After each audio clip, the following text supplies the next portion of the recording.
Hey there, it's Jimmy again, and before you switch to a different video, just hold on.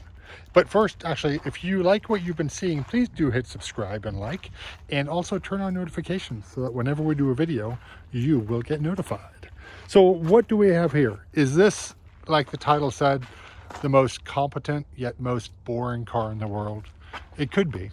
It's possible. I don't know. Let's walk around with me and let's take a look. I mean, when I was growing up, the Camry was Dullsville, right? The most boring car.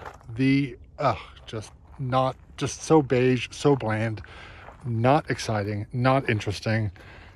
Did not want nothing to do with them. Why do they even make it? But you know what? I'm starting to come around now. I don't know why. I guess I'm getting older. The bills, I'm getting to be more, I'm noticing how much it costs to get stuff fixed. And just having a good car that doesn't require much in the way of repairs or maintenance is starting to be a lot more attractive. So what is this? It's a Camry. It's the 5th generation Camry, produced between 2002 and 2006, and may well be what I always considered to be the dullest one of all. This one, though, has one thing that makes it not as dull as some of them, and we'll get to that in a minute. But first, this is a 2004. So right in the middle between 2002 2006. So it's a good representation of the breed, I guess. Finished in the most boring color of white, except for maybe the gold tan, but yeah, let's go with the white. There's not, well, it looks like there's not a lot of tiny features, but there are actually. So let's take a look. It's a big 4-door sedan, tons of space inside. This generation didn't have a wagon. By this time, the Highlander was out, the Sienna was out, so plenty of other options for people who need a lot of space. Pretty swoopy design, not bad. This one actually has alloy wheels, which are not unattractive, I'll grant it that. This one even has a spoiler on the back, which, that's maybe reaching a little bit on a Camry, but whatever, that's somebody's choice, or some dealer installed it. It's white, a little bit of chrome trim, some flat black accents. That's all fine. You've got, pretty big headlights here. Not terrible. Somebody actually added some kind of billet looking grill thing, which is very odd for someone to do on a Camry, I think. But, every car has its fans. And check this out, under the snow is actually quite a bit of road rash. So this one may well have a lot of miles on it. That's interesting. But yeah, I mean, take a look at the bumper. It's a one-piece molding, right? Cheap to make, pretty cheap to fix, easy to install, totally simple to assemble. There's no inserts for little grills, no little fog lights, no rub strips, nothing. Just a basic bumper. The back, pretty much exactly the same thing. Basic bumper, no frills, no extra pieces, just a big hunk of plastic. That's not bad. Taillights, big, simple, red, backup light, and then turn signal, which is actually the bulb is what's amber in there, not even the turn signal itself. Maybe that makes it cheaper, I don't know. This one, well, it's a Toyota, obviously. It's a Camry LE, which is kind of the regular middle of the road one. And this one, the big bonus points. This one has the V6, which is probably the one thing that saves it. Although it uses a little more gas, right, than the 4-cylinder. So I don't know which way to go in a Camry. The V6 is a little more exciting, but it's kind of like one half of a cherry on top of a scoop of vanilla ice cream with no whip. But, you do get these integrated strips on the doors to help protect against the door dings. So that's kind of nice. Toyota didn't have to do that. Can't fault them for that. Pretty happy about that, actually. Let's take a look under the hood here. And you get a hood strut. It's not bad. No cost cutting there. It's not just staying up. That's good. This one was built in the U.S. So these are built in Kentucky, and here we are. 3-liter V6, 24 valve with VVTi, so variable valve timing when injection. That's a nice power plant. That's this is one of Toyota's better. Well, better. All their power plants are pretty good, right? This is a nice engine, smooth, makes the Camry pretty quick. Can't fault that. Usually made it to a 4-speed automatic, although you could get the standard engine in the Camry was, I believe, a 2.4 liter inline 4, which you could get with a 5-speed. I don't think you get the 5-speed with a V6 in any form. There was also a slightly more powerful V6, but that was for the SE model, and I think that was bigger. That was a 3.3 liter engine late in the model run. But I mean, look, everything's laid out pretty well in here. Even the V6 looks like you have access to it. Alternators right there, that's easy. Exhaust manifolds right there. Fuel oil filters right there. So I think you just reach up from below and grab it. And yeah, that's not bad. Engine oil fillers right there. Air box is right here. And batteries right here up front. And relays and fuses are right there. Not bad. You even got dual horns. Not sure if that's a V6 model only deal or if they're all like that. If so, there's an easy $5 to you could cost cut the next generation. Yeah, you know, I'm kind of liking. Oh, here we go. Engine coolant, factory filled with Toyota super long life coolant.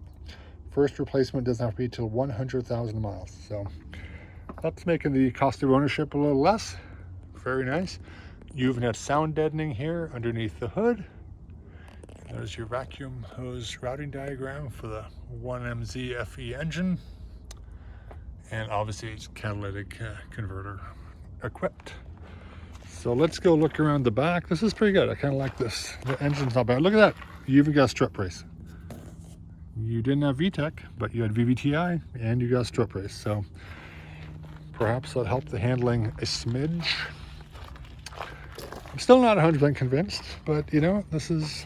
So far, I like what I'm seeing, and holy bejesus, that is a massive trunk. Someone took the trunk latch off with the mandated glow-in-the-dark trunk release in case someone gets trapped in here. But look at that. That is just simply massive. Tons of space. Can't fault that. And let's see. Underneath, big room for, looks like a full-size spare tire, although I think these came with a space saver.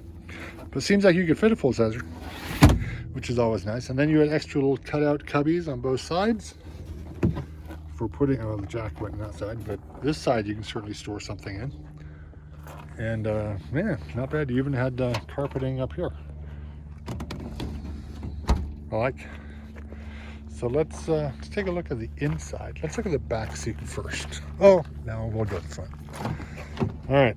So this has the beigeish brownish interior. Power everything. The seats are not leather because it's an LE. I think you had to go up to the XLE to get that, or the SE. That's actually a nice material. I like it. Kind of a insert is a different pattern than the outside. Power seats on this one, even though I'm pretty sure the regular one, the 4-cylinder, probably just had regular manual seats, which is fine. Dashboard, not unattractive. Vents, little cubby here for change or parking pass or whatever. Fuse box underneath there. You have tilt wheel, obviously 2 pedals because it's automatic. Steering wheel's locked in place. You had full complement of airbags in these. Well, not full complement. You had a driver and passenger. I don't think you had a seat airbag or side impact. No, not in 2004, but later on. You had decent enough gauges. You had a, whatever, large tach and a speedometer, fuel gauge, and engine temperature.